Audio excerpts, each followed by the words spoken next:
Take a look at a castle, any castle. Now, break down the key elements that make it a castle.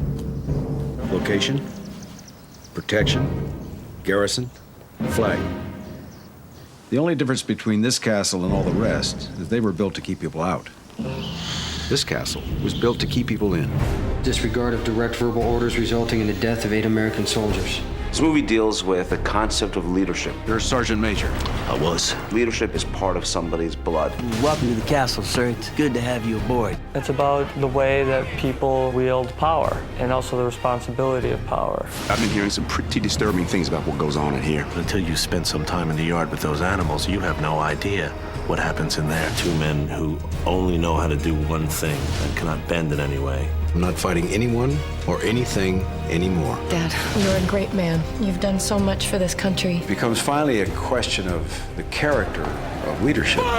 This entire movie is a powder keg. It's about a clash of 2 personalities. It's a man who is desperate to be a leader but can never be a leader. A man who doesn't want to lead anymore, but he must lead because it's the moral and right thing to do. And in the end, there has to be a war. Gentlemen, I propose that we seize control of this facility. DreamWorks presents Robert Redford, James Gandolfini, Mark Ruffalo, and Delroy Lindo. Inside the walls of the last castle. This movie deals with 2 men. One of them is the warden of a military prison. He's a full-bird colonel. He's had a good career. He's played by James Gandolfini. His name is Colonel Winter. He's a man that doesn't have a lot besides the Army. The Army is his whole life. He's got plenty of medals. He's got the command. Doesn't mean that he's a leader. And he doesn't realize that until a real leader comes into the prison. And that guy comes in as a prisoner. He's a 3-star general.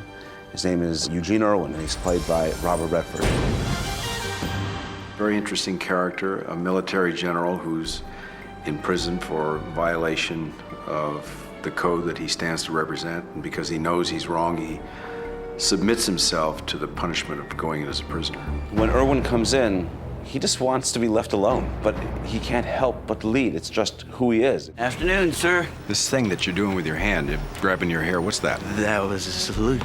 So, no, I don't think so. The disciplines of the authority in the prison has been to degenerate the men to subhuman level in order to keep control of them. Twice in the last year there have been accidents where men have been hit in the head and killed. Colonel Winter thinks he's doing the right thing, and Irwin, Redford's character, sees it differently, so they just clash. Don't put me in the hole! I can't. He tries to galvanize these guys for the purpose of what it's like to be a real soldier, and that's all he can do. He has to lead, and that's the only way he knows to lead. There's one thing they cannot do.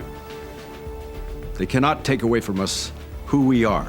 All these men are broken, you know, and he fixes them. He completes them, you know. He gives them dignity. Eugene Irwin transforms a group of desperate men who have had their spirits stripped away from them, told they're no longer soldiers, and turns them into a lean, mean fighting machine again. He's building a structure of loyalty. He's offering them self-respect.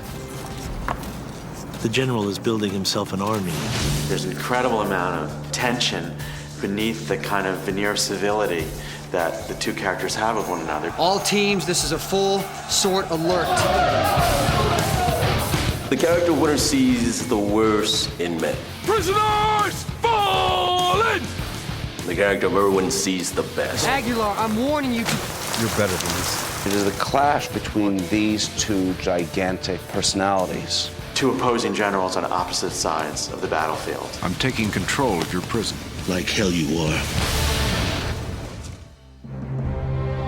What interested me was it had the strength of a real strong character piece about leadership. Now, these men need you, and I need you.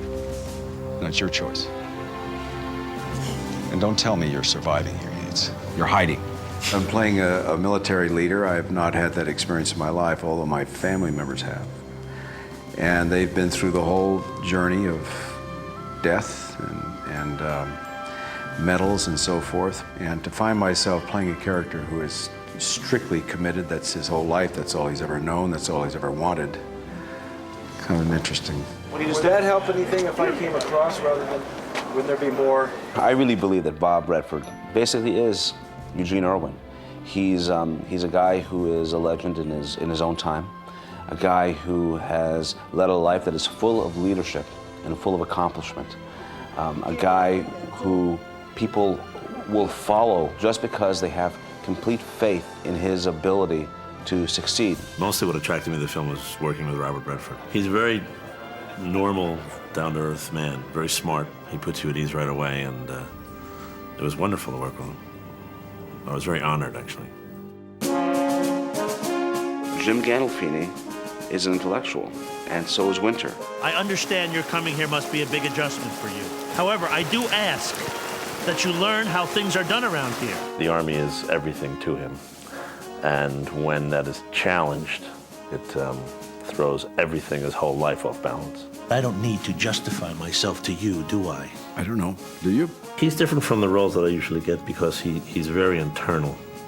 He keeps everything inside of himself. Jim may be one of the smartest men that I have ever met. The level of intellect and the level of insight that comes from him is simply extraordinary. He's a wonderful actor. He's giving. He's caring for other actors. He likes to do the work, and he does the work. I must have misplaced it, your book. I think you misplaced your mind, too. I like Jim. It's great. Jim could sit on his laurels with a successful television show, but he's determined to prove that he is what he is, which is a good actor. You have 3 years left with us. Does 3 months sound better? You're asking me to be your snitch, sir? I play Clifford Yates. He doesn't have any respect for the military. He has no respect for, his position in it. Yates 4 in favor. Aguilar, 4 in favor. Put me down for 10. Cut Bush down for 10. Cut You got Double down for 20. For what? 4 again. 4! He's a gambler. He's the bookie. And in a way, it just keeps him, it gives him a lot of power in the prison. He was an officer, a West Point graduate, who is the only person that isn't sort of falling for the idealism and the leadership qualities that General Irwin brings. Mark is a serious actor. He has range, he has craft, takes nothing for granted, and he's always striving for the story and the script and his character to be challenged and tested and better. He knows when to be very serious and when not to be, when you don't have to be. And that's important, I think. Mark Ruffalo, who is totally, in line with the fact that, he wants to be involved in the action. He climbs the chain, to get to the helicopter. At first, I was like, hell yeah, I'd love to do that. That sounds amazing, yeah, can I do it, please? I was begging them. When we're spinning the thing at a high rate, he'll actually get centrifugal force and the wind and everything. And then the other day, I saw that helicopter come into this space, and it makes this thing look like a sandbox. That thing is so huge, and the way it moves around in here, and I was just looking at it going, what? All of a sudden, I was like, what did I get myself into? If you can get a helicopter, you can try this at home.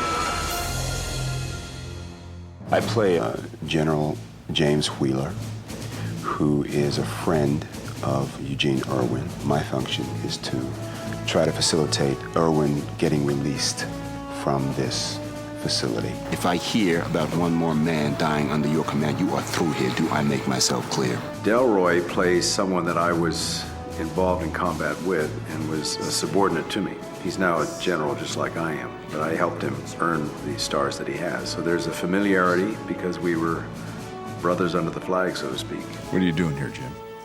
I'm here to see if you've lost your mind.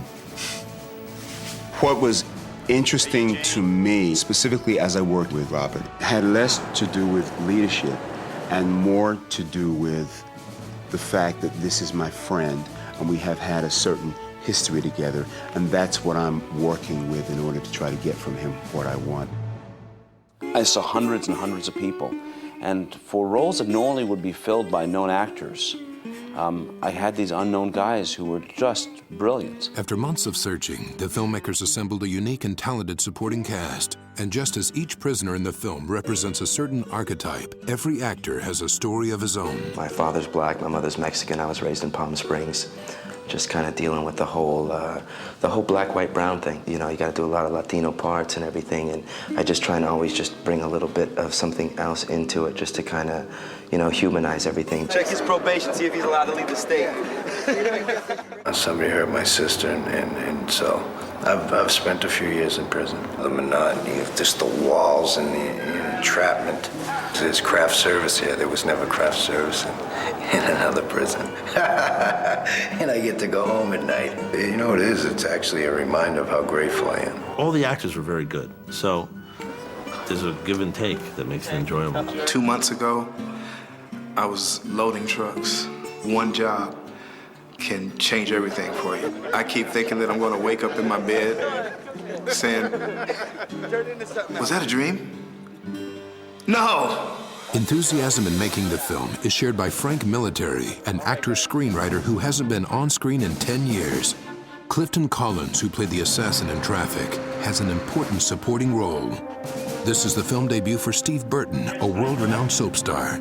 And Paul Calderon, who is critically acclaimed for his stage and film performances, now stands at the right hand of Robert Redford. When director Rod Lurie cast the prisoners and guards, he made a conscious choice. I wanted every single actor to regard this movie as the biggest break they've ever gotten in their lives, because I wanted them to be as thrilled with the notion of working with Bob Redford as those prisoners are thrilled with the notion that General Irwin is coming into the prison. You know, everybody, you have like 300 guys there, talking, yelling, and laughing, and all of a sudden he walks on the set and everything just became like this huge, like hush.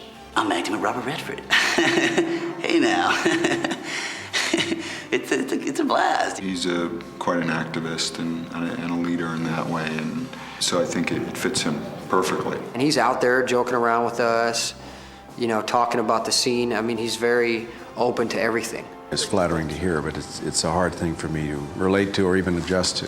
What I think about is the pleasure of working with good actors. These are all good actors, whether they've done a film or not, they're strong actors. I get very moved when I see an actor who just has a line or two, putting a whole lot of energy and belief into it. I mean, it's very, very moving to me.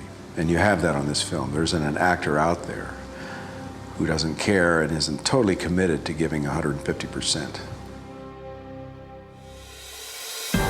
It takes place in a kind of insulated, almost timeless environment, almost medieval in a sense, because it all takes place within a castle.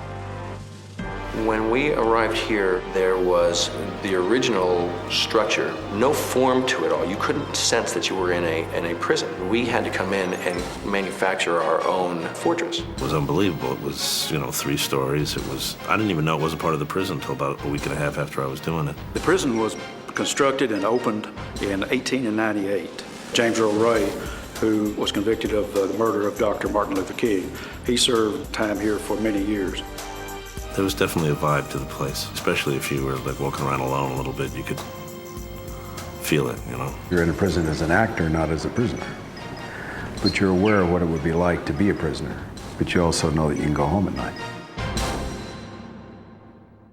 The drama in it is about men giving themselves to some greater idea. It's like, wow, we can do something about this. We are capable of fending for ourselves. The guys build weapons, Molotov cocktails, and rude launchers, which are basically big slingshots. The actors have to do a lot of their own stuff, and Redford is, he's done stunts all his life. I mean, he's very modest about it. You go in there and say, hey, Bob, we're gonna have you run through this fire, and he goes, oh, okay.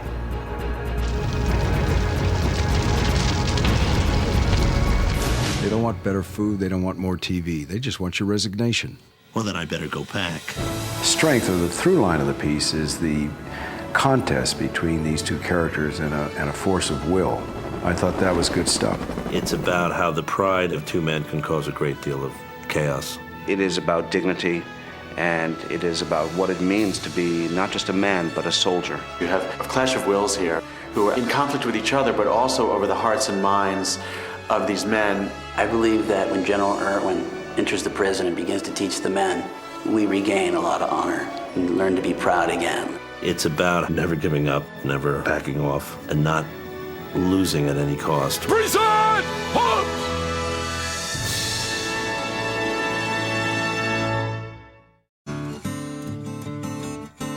Well, I start my day when the whistle blows, working for the men to pay the debt I owe.